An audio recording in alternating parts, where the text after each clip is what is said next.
दोस्तों, Indian railway finance corporation limited यानी IRFC की बात करें तो कंपनी ने एक ऐतिहासिक फैसला किया है।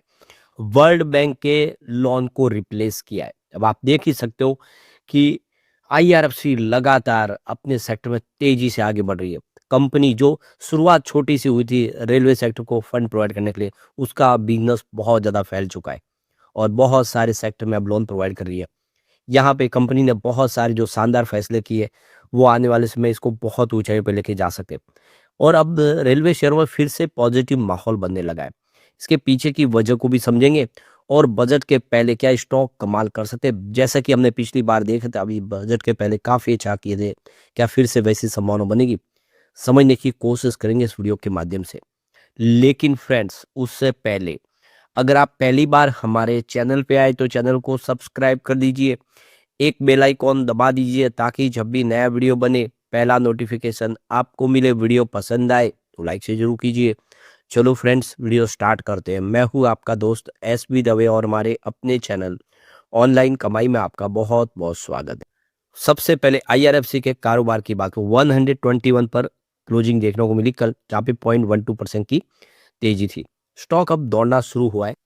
अब यहाँ पे देख ही सकते हो कि 108 इसका 52 वीक का लो है, जबकि हाई 158 का है और मार्केट कैप 1.59 लाख करोड़ के आसपास है। एक समय इसका मार्केट कैप अगर आप देखें तो 2 लाख करोड़ के आसपास था।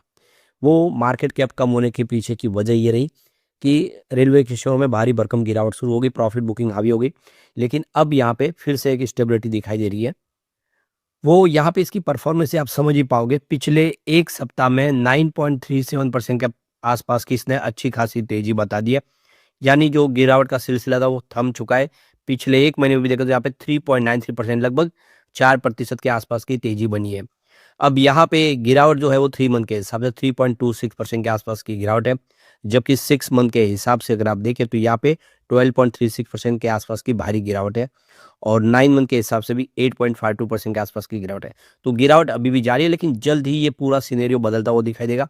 और जैसे कि वोडाफोन आइडिया ने बेहतर करना शुरू किया है, अब आईआरएफसी जैसे दूसरे जो रेलवे के शेयर है वो भी बेहतर करते हुए दिखाई देंगे।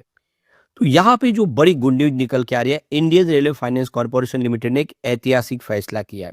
यहाँ पे आईआरएफसी ने यहाँ पे एक लैंडमार्क रीफाइनेंसिंग फैसिलिटीज का आप देखिए एक बड़ा डिसीजन दिया है, जिसमें वर्ल्ड बैंक की तरफ से जो लोन प्रोवाइड किया गया था डेडिकेटेड फ्रेट कॉरिडोर को, उस प्रोजेक्ट के लिए अब आईआरएफसी ने उस लोन को रीफाइनेंस कर दिया है।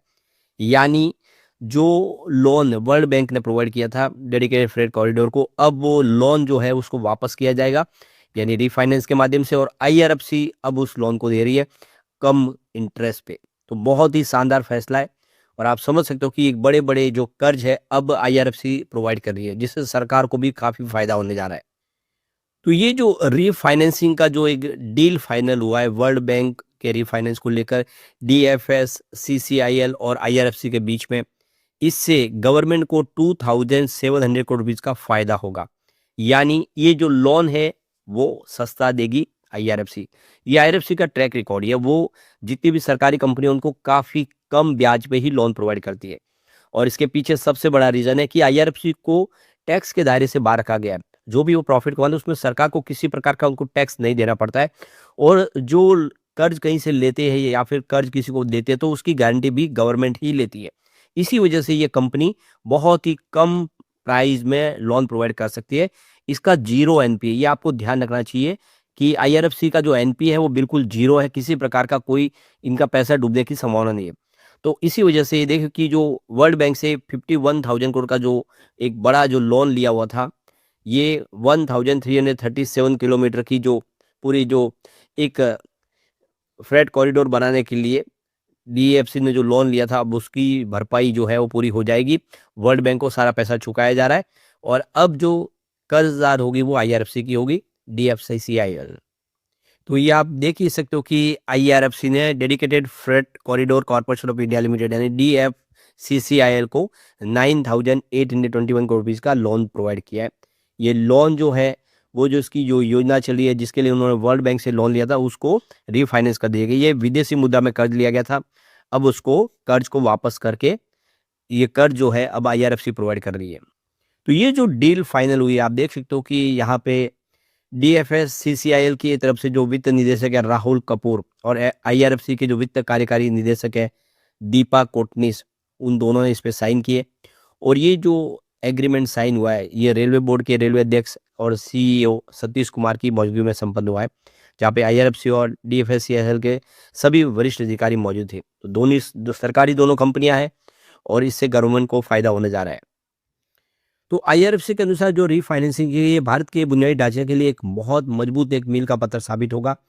जो आप देखिए जो घरेलू संस्थान है जिन्होंने लंबी अवधि के लिए जो परियोजनाएं बनाई उसके लिए जो धन लिया हुआ है अलग अलग जगह से, उसके ऊपर जो इंटरेस्ट रेट काफ़ी ज़्यादा उनको प्रोवाइड करना पड़ता है, तो वो उसको अब रीफाइनेंस कर लेंगे IRFC के माध्यम से और ये सारा जो भुगतान वो कर देंगे। तो विदेशी मुद्रा में जो लोन लिया वो वापस करके अब IRFC उनको फंड प्रोवाइड कर रहे हैं, तो जिससे जोखिम भी बहुत कम हो गया है कंपनी के लिए और बहुत सारे फायदे भी हो गए, सरकार को भी इसका बेनिफिट मिल रहा है।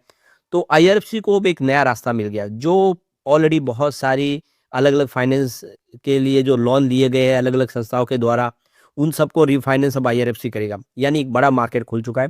ऑलरेडी कंपनी अब रिन्यूएबल एनर्जी सेक्टर में, पावर सेक्टर में एंट्री मार चुकी है। तो ये बहुत बड़ी जीत है IRFC के लिए भी, उसको एक नया मार्केट मिल गया है।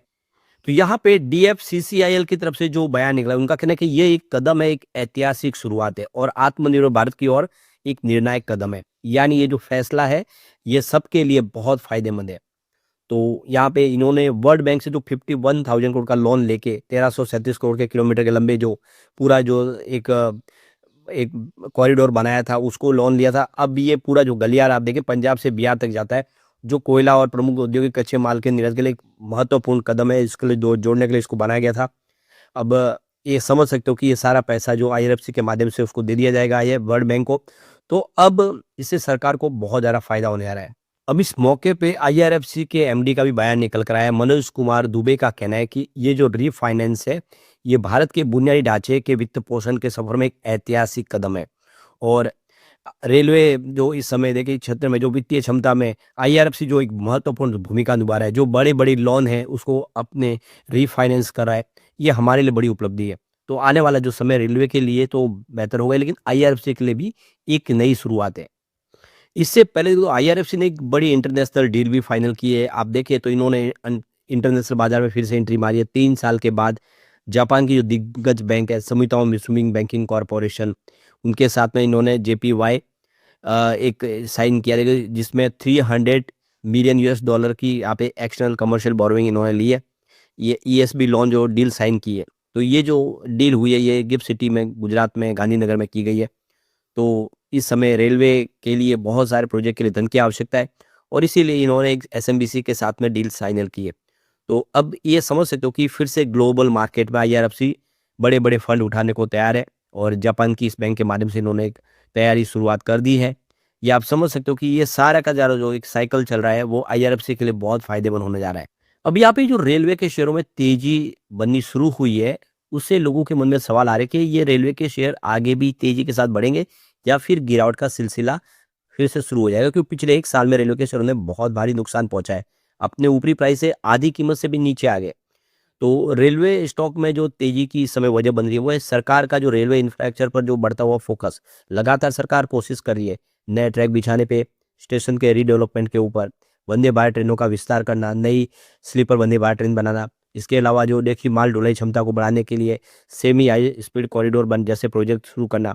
तो ये सारी बातें इस सेक्टर को मजबूती प्रदान करती है। ऐसे में ये सिलसिला आगे भी जारी रहेगा और बजट में कुछ बड़े ऐलान होंगे तो उसको बड़ा बूस्ट मिल सकता है रेलवे के शेयरों।